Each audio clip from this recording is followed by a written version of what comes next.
माँ पार्वती की तपस्विनी हो ना, तो हम भी भोले बाबा के भक्त हो रहे हैं। तुम्हारे इन्हीं आंसुओं को खुशी के आंसू में बदल देंगे, ताकि जब भी तुम रो खुशी के आंसू रो, वरना तुम्हारे आंसू कभी आए ही नहीं। लौटेगी हंसी तुम पर, हम लौटाएंगे तुम्हारी हंसी। कृपा करो भोलेनाथ, कृपा करो। छवि बस गई तेरी मन के इस दर्पण में, बस तेरी ही सरगम गूंजती है धड़कन में। मन सीप जैसा मेरा और वो कोई मोती, तो से नैना मिलाएंगे, तो से नैना मिलाएंगे, तो से नैना मिलाएंगे, तो से नैना मिलाएंगे। हुकुम। प्रणाम हुकुम। प्रणाम प्रणाम। पर सुनो, हम जो कह रहे हैं ध्यान से सुनो जरा। जी हुकुम। काम थोड़ा संगीन है, होशियारी से काम लेना पड़ेगा, और अगर जरा सी भी चूक हुई तो अपने हाथों से मारूंगा एक एक को गोली। चूक नहीं होगी हुकुम। जितने भी तेरे दबंग आदमी है सबको लेकर के मुनिया टोला गांव निकलो, वहां मेरा आदेश मिलेगा तुमको। जी हुकुम। चंदन दास, जानते हो उसको? जी जी, चंदन दास, वो समझी आपके। तो उसके मकान को तबाह कर दो, तमीदोज कर दो। ऐसा लगना नहीं चाहिए कि कभी वहां कोई मकान था। पूरा परिवार सड़क पर आ जाना चाहिए। तो सुनो, उनके बीच में हमारा बड़ा बेटा राजीव है, अगर वो बीच बचाव करेगा तो उसके साथ अहिंसा से पेश आना। अगर हमारे बेटे को जरा सी भी खरोच आई ना, तो तुम सबके पुराने केसों की फाइलें खुलवा दूंगा मैं। बाकी औरत मर्द जो भी बीच में आए, किसी के साथ कोई रहम मत करना, खुली छूट है तुमको। जी हुकुम।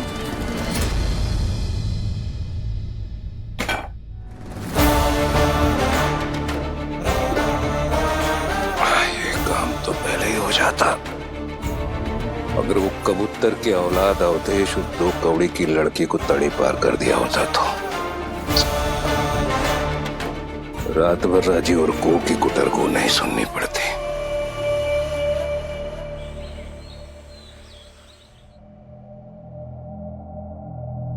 राजीव बाबू, ये सब कौन करके गया है? राजीव बाबू, राजीव बाबू, राजीव बाबू, माई माई, क्या हुआ? राजीव बाबू कहाँ है? कहीं नहीं दिख रहे राजीव बाबू। क्या जाने, इधर तो नहीं है।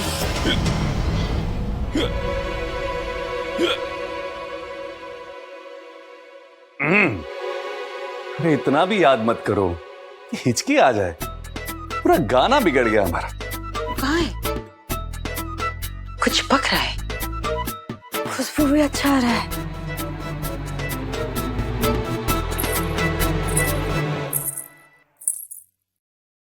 अरे अब बाहर खड़े होके जायका लोगे या अंदर आके नोश फरमाओगे?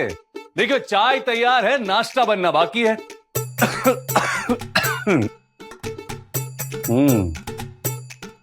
बुखार है हमको, बीमार नहीं है हम, और चाय की तलब है, बनाने के लिए लाचार नहीं है हम। तो कब से बोलने लगे माई? ये कहीं बुखार का तो असर नहीं है ना? लग तो हमको भी यही रहा है।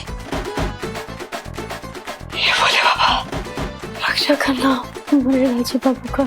गर्मा गर्म चाय चाय पीजिएगा।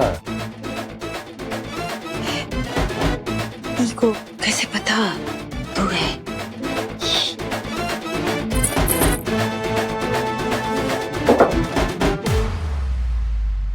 अब पायल को निकालना मत।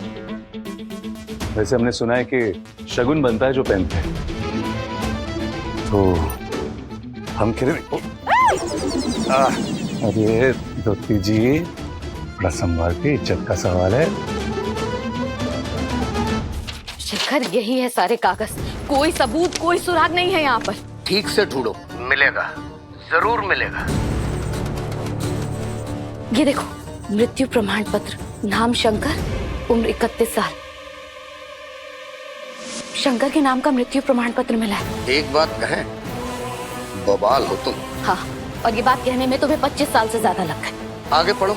पूरा तो नहीं है, ये कागज बस इतना ही है। ये जरूर देवनारायण चंदेल की कारस्तानी होगी, जानबूझकर फाड़ा होगा उसने। कुछ भी हासिल नहीं होगा।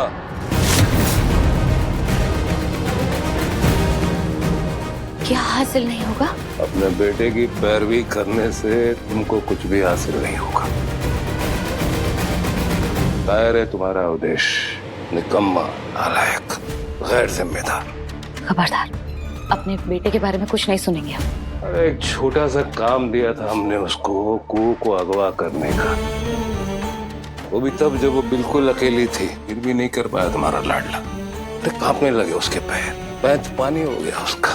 मैनेजिंग डायरेक्टर बनने के ख्वाब देख रही है अम्मा, और बेटे में चौकीदार बनने की कोई लियाकत नहीं।